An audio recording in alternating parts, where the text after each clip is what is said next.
Quiero dar un gran saludo a todos los integrantes de este grupo, curso virtual de escleroterapia de la Escuela Argentina de Flebología, que ha creado y dirige el doctor Jaime Kach, a quien agradezco altamente la oportunidad y la deferencia de permitirme hacer la clase inicial, Historia de la Escleroterapia, a la cual daremos inicio en breve. Espero que sea de mucha utilidad la información a lo largo de este curso.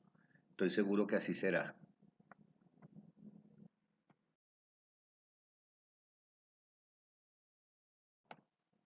Comenzando en el tema, le digo que las primeras referencias de patología venosa ya aparecen en el Código de Hammurabi, donde se hace mención a dolencias en las venas y a algunos procedimientos para tratarlas.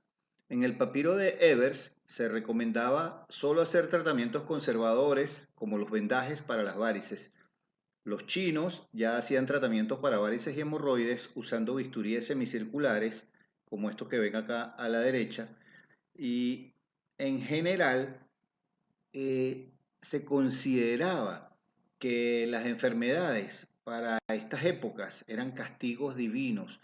Por eso prácticamente el enfoque y la fuerza del tratamiento estaba dirigido a la oración, a pedir a los dioses por la sanación de estas patologías. La primera descripción objetiva detallada de las venas se atribuye a Almineón, un griego alrededor del siglo V. Él fue antecesor de Hipócrates y quién se sabe si uno de sus inspiradores.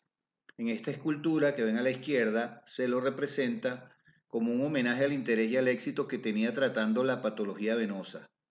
Pocos años más tarde, también en Grecia, nace Hipócrates, quien se convertiría en la figura más prominente de la medicina precristiana y cuyo principal legado fue hacer entender a médicos y a pacientes que la enfermedad no es un castigo divino y que la medicina es una ciencia sistemática.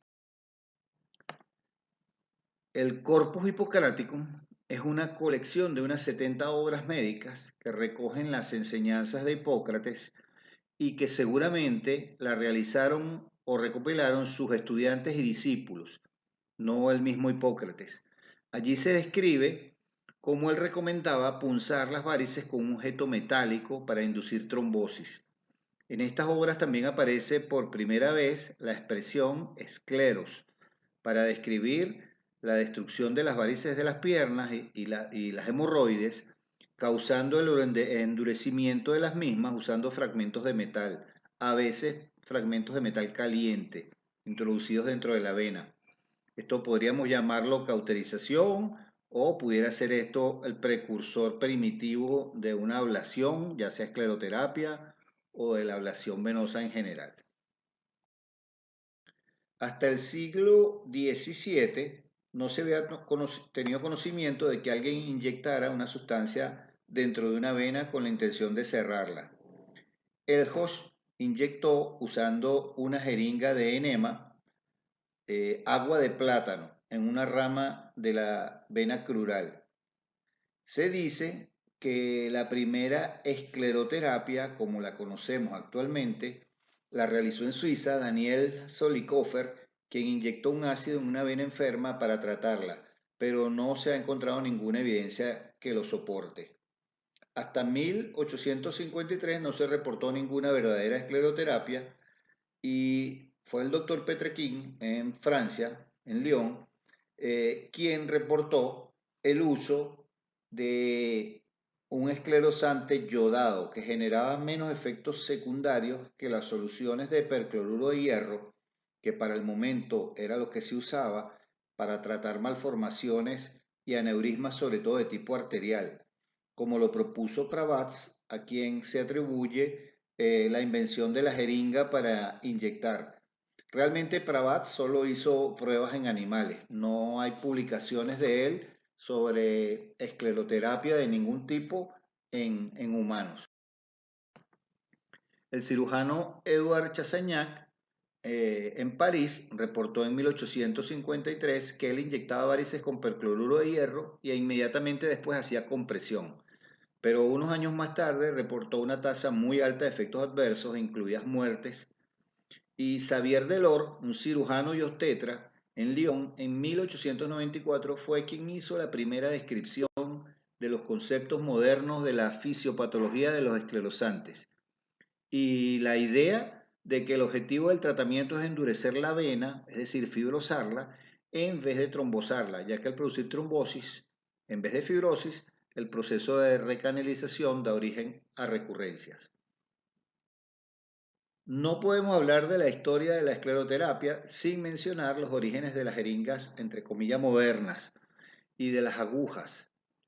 Antes de su invención era necesario hacer una herida en la piel para colocar cualquier sustancia o producto con intención medicamentosa. Es importante tener en cuenta que la mayoría de las jeringas se habían diseñado para irrigar o para hacer enemas, no para introducir sustancias debajo de la piel, no para inyectar ninguna sustancia. En Nueva York, Taylor y Washington presentaron cómo introducir morfina en los tejidos mediante la jeringa de Anel, pero esta jeringa que se utilizaba para irrigación lagrimal necesitaba hacer una herida en la piel e introducir la punta para poder colocar la sustancia debajo de la piel, en este caso morfina. Rin inventa la primera jeringa para inyección en 1845, la primera inyectadora o jeringa hipodérmica.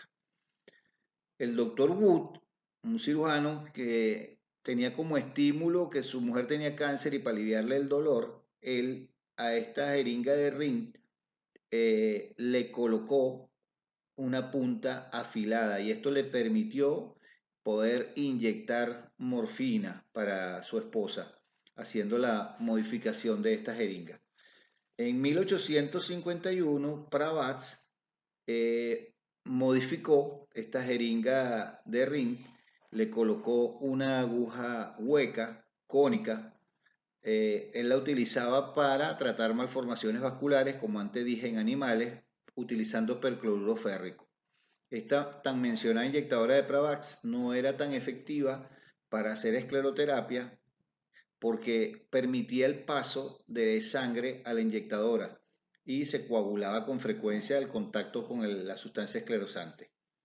Es importante tener en consideración que hasta 1950 no se fabricaron ningún tipo de inyectadoras de uso DC. En este cuadro podemos ver cronológicamente el inicio de utilización de diferentes productos como esclerosantes de venas. Muchos de ellos dejaron de usarse por sus efectos secundarios muy severos que incluían la muerte. De esta larga lista todavía tienen uso la solución glucosada hipertónica, la solución salina hipertónica, la glicerina crómica, el tetradesilsulfato, el polidocanol, que es el más usado en el mundo actualmente, y ya en el siglo XXI el cloruro de lapirio, que es quizás el más joven de todos los esclerosantes descritos y usados. Cuando hablamos de historia de la escleroterapia, hay algunos hechos que constituyen un hito, un antes y un después. El doctor Orbach decía que la gran desventaja de la escleroterapia, estamos hablando de escleroterapia líquida, para tratar varices muy dilatadas o safenas muy dilatadas, era la alta tasa de recurrencia, que en algunas series se reportaba por arriba del 60% e incluso hay algunas que reportan hasta un 80% de fracaso. Y para mejorar eso había que combinar el procedimiento de escleroterapia líquida con una ligadura alta, lo que se venía haciendo desde 1930. Teniendo esto en cuenta, el doctor Orbach se planteó que la posible falla era porque se inyectaba una vena llena de sangre y se diluía todo el efecto del esclerosante. Entonces comenzó a hacer escleroterapia en vena vacía, primero usando torniquetes, aún así no logró toda la mejoría que esperaba y el procedimiento era muy engorroso y además necesitaba un ayudante obligatoriamente. Es entonces cuando postula la técnica del air block, trasladando los hallazgos de un estudio experimental, esto en un equipo de infusión con una solución, tiñendo la solución. Él ideó que inyectando aire permitía desplazar el líquido dentro del tubo. Esto ayudaba a mejorar el contacto del esclerosante con el endotelio. Este concepto sin duda fue el precursor de la escleroterapia con espuma y quizá el avance más significativo en flebología hasta la aparición del ultrasonido. En 1950 el doctor Orbach comenzó a usar espuma en donde solo un 20% de esclerosante se convertía en espuma, las burbujas eran muy grandes, muy irregulares y esto causaba muchos efectos secundarios. Entonces, esto hizo que la escleroterapia, por tantas complicaciones, efectos secundarios muy significativos, cayera en desuso por unos 40 años. Antes que el doctor Orbach, en 1939, McCausland había propuesto el uso de una espuma muy suave que se llamaba Frott, es parecido a la espuma de mar, que se hacía o se obtenía agitando el frasco de esclerosante, para esa época Morroato, que era el único detergente que existía capaz de producir espuma, pero efectivamente no se lograron los resultados esperados, una espuma muy suave, muy débil, de ninguna estabilidad y que no tenía mayor diferencia con la inyección de líquido. En el caso de la evolución de la espuma esclerosante hay dos hechos que sobresalen en su significación histórica. Aparte del aporte del doctor Orbach, en 1995 el doctor Cabrera propuso el uso de la microespuma que él fabricaba, logrando tener en la forma que él fabricaba burbujas pequeñas, una espuma muy estable, la configuración de las burbujas era geométrica, poliédrica regular y podría combinarla con gases fisiológicos, lo cual hizo mucho más efectiva la escleroterapia y permitió el uso de mayores cantidades de espuma. En el año 2000, el doctor Tesari describió un método para hacer microespuma bastante parecida a esta espuma del doctor Cabrera en cuanto al tamaño de las burbujas y la estabilidad, y de forma muy sencilla, como veremos adelante, un poco más adelante. Crioescleroterapia. Esta es una variante de la escleroterapia que se conoce poco, pero la menciono porque van a ver este título de crioescleroterapia mal usado, sobre todo para implicaciones comerciales y de mercadeo. La verdadera crioescleroterapia utiliza un dispositivo especial que permite inyectar a un esclerosante a temperaturas muy bajas de menos de 40 grados centígrados. El doctor Manuel Ripoll Sánchez de España utilizó para esto un inyectador especial que diseñó usando gas o nieve carbónica, nosotros lo conocemos como hielo seco también, y eso lleva un esclerosante. En el caso del doctor Sánchez, Ripoll Sánchez, el esclerosante usado es glicerina, porque es el único esclerosante que soporta esta temperatura sin congelarse. Y el uso es exclusivo para inyección de telangiectasias y es muy efectivo. Muchos dicen crioescleroterapia solamente porque colocan una bolsa de hielo encima de la pierna del paciente o porque colocan un chorro de aire frío como el que se utiliza para aplicar láser y ya con eso bautizan a la técnica como crioescleroterapia. La crioescleroterapia necesita inyectar un esclerosante, en este caso glicerina, a menos 40 grados centígrados. El doctor Cabrera describió la producción de la microespuma haciendo girar a alta velocidad un Dremel modificado por él, agregándole a la mezcla CO2, lo cual permitía inyectar grandes cantidades de espuma a las venas, ya que siempre se mantuvo el concepto de que la vena debería llenarse totalmente con el esclerosante para lograr su efecto. La desventaja era que al agregar CO2 le restaba estabilidad a la espuma y además que inyectar grandes cantidades de espuma como él proponía, en su primer estudio la tasa de trombosis venosa fue cercana al 6%, lo cual es bastante alta, por lo cual no ganó muchos adeptos la propuesta de inyectar grandes cantidades de espuma y en los consensos internacionales se ha llegado a la decisión de recomendar no inyectar más de 10 cc de espuma para evitar precisamente estas consecuencias como las que describió el doctor Cabrera en su experiencia. En 1997, el doctor Alan Monfort simplificó el método, eliminando el uso de equipos especiales para hacer una espuma, creando un vacío con la jeringa. La especial desventaja es que no se sabe cuál es la relación de gas con esclerosante, cuál es el tamaño de la burbuja, y esto puede variar por muchos factores. El doctor García Mingo en España fue el primero que describió un equipo reusable y esterilizable para fabricación de microespuma con la adición de gases. Sin embargo, nunca se masificó su uso. En 1957, como ven acá, esto quizá fue el precursor de la microespuma, es decir, espuma con burbujas de tamaño pequeño. Con esta jeringa de Mayer-Brook fue quizá el primer intento de crear esa microespuma que se utilizó con etanolamina.